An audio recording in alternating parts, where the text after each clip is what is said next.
एक प्रश्न आप लोगों ने पूछा है कि डिमोटिवेशन करने वाले लोगों से कैसे बचें। ये एक बहुत बड़ा प्रश्न है और बहुत बड़ी संख्या में हमारे आसपास लोग हैं।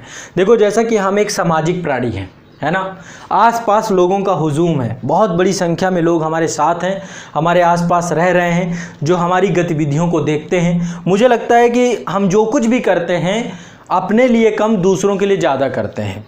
बहुत बड़ी संख्या में बच्चे ऐसे होते हैं। जैसे कि मैं बताऊं, अभी आप मुझे देखेंगे, मैं नहा धो करके खड़ा हूँ, है ना, बाल भी कंघी किए हुए हैं, सब कुछ सही है। आप लोग अभी बैठे होंगे घर में, आधे से ज़्यादा लोग ऐसे होंगे जो कि हाफ पैंट पहन के ही बैठे होंगे, यदि आपको आना होता, क्योंकि आपको किसी को कुछ दिखाना नहीं है। हम हमेशा सजते संवरते दिखते, अच्छा दिखना बुरा दिखना किसके लिए? दूसरों के लिए। आप 90% दूसरों के लिए सजते हैं, कभी आप अपने लिए तो तैयार होते नहीं हैं।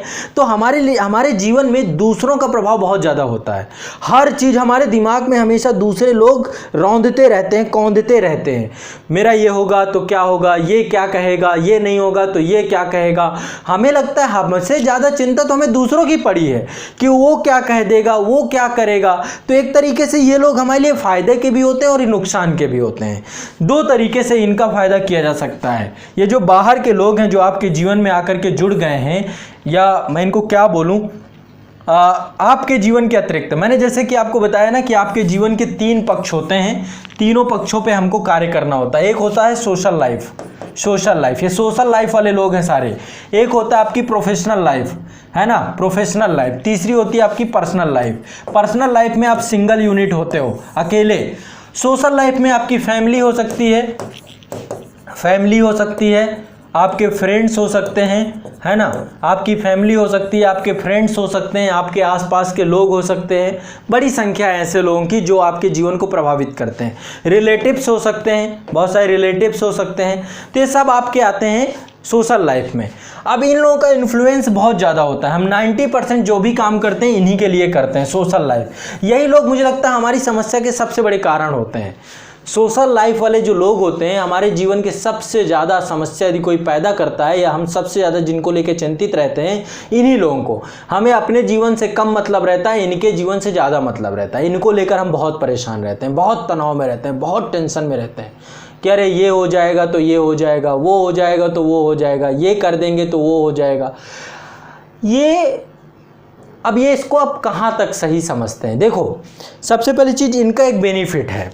ऐसे लोग यदि नहीं रहेंगे आपके जीवन में, अब मैं एक ऐसा शब्द बोलूँगा, बुरा मत मानिएगा कोई भी, मैं एक ऐसा शब्द बोलूँगा, मुझे लगता है आपके जीवन के लिए सबसे बड़ा मोटिवेशन बन जाएगा आज, यदि ये बात आप समझ गए।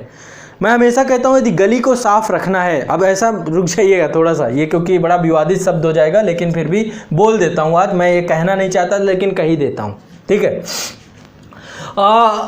यहाँ पे ये जो 2 लोग हैं, एक तो काम करते हैं दबाव समूह का, आपके प्रेशर ग्रुप हैं आपके लिए, ये दबाव समूह, जितने रिलेटिव्स होते हैं, जो आपके जीवन में आपको फ़र्क पड़ता है, जिनके कहने से, आस पड़ोस के लोग होते हैं, जो आपके आसपास के पड़ोसी होते हैं, सोसाइटी में जुड़े हुए, आपका फ्रेंड सर्किल, तो ये सब दबाव समूह का काम करता है। दूसरा काम ये लोग क्या करते हैं, ये आपको अनावश्यक तनाव देते हैं, अनावश्यक। तो ये सकारात्मक है और ये नकारात्मक है, अनावश्यक तनाव देते हैं। अनावश्यक तनाव वाले जो दोस्त होते हैं ना आपके, या आसपास के लोग होते हैं ना, ये वो लोग होते हैं जो आपसे जलते हैं, जो ईर्ष्या देते हैं।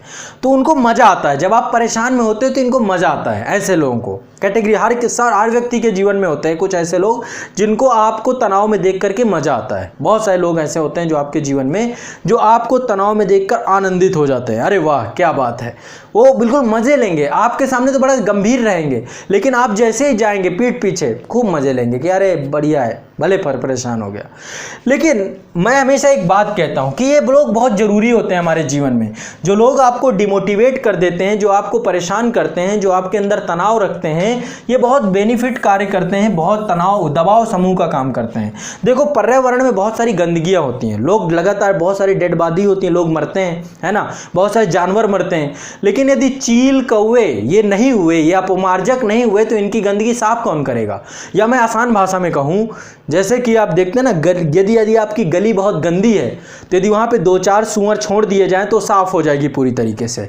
तो हमारे जीवन में हमारी जो है ना, जो कोई गंदी, यदि गली साफ़ रखना चाहते हैं तो 2-4 सूअर छोड़ देना चाहिए, ताकि वो तो आपके जीवन में 2-4 लोग ऐसे होने चाहिए जो आपके जीवन को बहुत अच्छे से लगातार क्रिटिसाइज करते चले जाएं, आपको तनाव देते चले जाएं, आपको कार्य करने के लिए मजबूर करते रहें। ऐसे अपमार्जक लोगों को आपको अपने जीवन में रखना चाहिए। तो ये डिमोटिवेट करने वाले लोग नहीं होते, सबसे बड़े मोटिवेटर तो यही होते हैं, यही आपके जीवन में एक अमूलचूल परिवर्तन लाते हैं। तो ये जो आपका एक बहुत बड़ा प्रश्न था कि यदि आप डिमोटिवेट होते हैं तो डिमोटिवेशन की अवस्था में आप कैसे, समझ रहे हैं मेरी बात को? अब इस चीज को आप गलत शब्दों में मत लीजिए।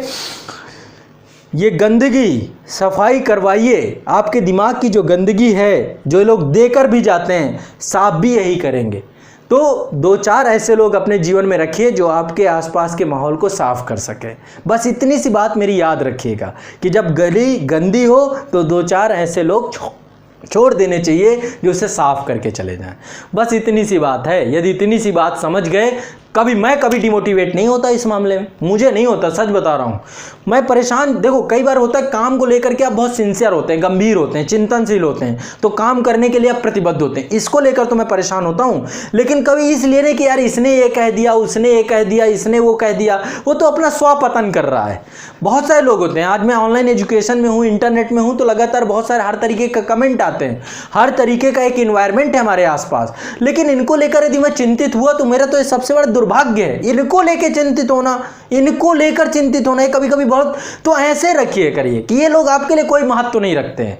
आप अपने इंडिविजुअल पर्सनालिटी, यदि आपकी आत्मा ये गवाह देती है कि आप कोई भी कार्य गलत नहीं कर रहे हैं, आप जो भी कर रहे हैं सही कर रहे हैं, एक सही डायरेक्शन में लक्ष्य प्राप्ति के तहत आपके साधन और साध्य दोनों पवित्र हैं, तो ऐसी स्थिति में आपको क्या परेशानी? दुनिया कहने दीजिए, कुत्ते भौंकते रहने दीजिए, भौंकने दीजिए जिसको भौंकना हो, कुछ कहना हो। आपका काम है एक सही दिशा में चलते रहना, फालतू की चीज़ों में। एक बच्ची थी, उसने मुझे फ़ोन किया था कि शायद उसको कुछ शरीर में दिव्यांग थी, या फिर कोई शरीर का कोई एक ऐसा हिस्सा था, अंग था जो कि सही तरीके से कार्य नहीं कर रहा था। तो लोग हीन दृष्टि से देखते हैं ना। अरे हीन दृष्टि से वो इसलिए देख रहे हैं क्योंकि उनकी मानसिकता ऐसी है, उन्होंने अपनी मानसिकता, वो सड़ी हुई मानसिकता के मालिक हैं। तो मैं आप सभी को बहुत आसान भाषा में, बहुत आसान शब्दों में एक बहुत बड़ी बात सिखा के जा रहा हूँ। यदि आप कभी भी डिमोटिवेट होते हैं, परेशान होते हैं, तो ऐसे लोग आपके आकर के आपके जीवन में परिवर्तन होते हैं। आप मत बनिए किसी के जीवन में ऐसा, आप मत बनिए। देखिए कुछ लोगों के पास केवल सपने ही होते हैं, और कुछ लोग क्या करते हैं, उनकी ज़िंदगी में आकर उनके सपने भी ख़त्म कर दे। अरे ये मत कर, तुमसे नहीं हो पाएगा, ये नहीं हो पाएगा, वो नहीं पाएगा। मैं ऐसे लोगों को सपनों का चोर कहता हूँ, ये सपने के चोर हैं। और ऐसे लोगों को अपने जीवन में प्रवेश मत दीजिए, एक्सेस मत दीजिए। आपने एक्सेस दे रखा है तभी आपको परेशान कर रहा है कोई। यदि आपने एक्सेस हटा दिया ना तो कोई भी परेशान नहीं कर पाएगा आपको। किसी की हिम्मत नहीं है कि कोई आकर के आपको परेशान कर जाए। ऐसे कैसे कोई आपको परेशान कर जाएगा? ऐसे कैसे कोई आपको डिस्टर्ब कर जाएगा? किसी की क्या हिम्मत पड़ती है कि किसी की क्या मजाल कि कोई 2 शब्द आपको बोल जाए। आप अपने, और देखिए एक चीज़ और बताऊं, यदि घर वाले कुछ बोल रहे हैं, परिवार के सदस्य बोल रहे हैं, तो आपकी चिंता करते हैं, केयर है वो, उसको आप ऐसे अन्यथा मत लीजिए, वो तो आपकी केयर कर रहे हैं ना। यदि वो चिंतित है तभी तो आपको बोल रहे हैं हर चीज़ के लिए। यदि आप ये चीज़ नहीं समझेंगे तो फिर आप परिवार वालों को हमेशा गलत ही समझेंगे।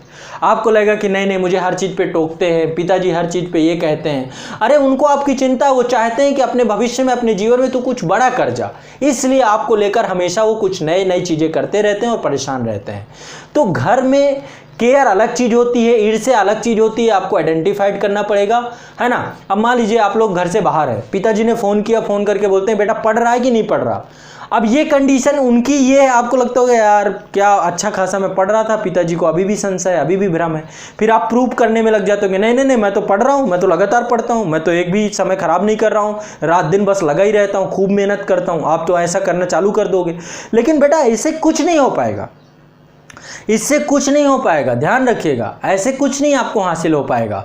आप यदि ऐसे, आपको ये सोचना चाहिए कि पिताजी आपकी केयर कर रहे हैं, उनको ध्यान है ना, उनको ध्यान है। चिड़चिड़ा जाएंगे आपकी, आप हमेशा यही बोलते रहते हैं, पिताजी सुबह सुबह उठाने के लिए भी बोलते होंगे, उनको आपके स्वास्थ्य को लेकर चिंता है। तो आपको ये समझना चाहिए कि कौन सा आपका शुभ चिंतक है, कौन सा आपका हित चिंतक है। और जो लोग आपके जीवन में आकर के ऐसे डिमोटिवेटिव बातें करते हैं, परेशान करते हैं, उनको अपना कार्य करने दीजिए। वो इसी चीज़ के लिए बने हैं, उनका जीवन भी इसी चीज़ में गुजरा है, तो करने दीजिए। वो फ़र्क नहीं पड़ना चाहिए, इतना एक्सेस मत दीजिए कि कोई आकर आपके सपनों को चोरी कर ले जाए, है ना। बस मैं यही चीज़ आपको समझाना चाहूँगा। यदि इतनी बात समझ में आ जाए तो आपका एक बहुत बड़ी समस्या का समाधान पूर्णतया ये हो जाएगा। और मैंने फिर बोला कि जब गली साफ़ रखनी हो तो 2-4 सूअर छोड़ देने चाहिए ताकि वो पूरी गली साफ़ रखे। बस इतना सा सेंटेंस मैं हमेशा मोटिवेट रखता हूँ। जब भी मेरे जीवन में कोई ऐसा आता है जो भला बुरा कहना चालू कर देता है, बस ये सेंटेंस चालू हो जाता है और इसके बाद में टेंशन फ्री। 2-4 होने चाहिए, यदि नहीं है तो दिक्कत है, पाल लो। ठीक है, चलो ये हो गई आपके इस महत्वपूर्ण प्रश्न का उत्तर। अब मैं अगले प्रश्न की तरफ चलूँगा, उसका उत्तर दूंगा।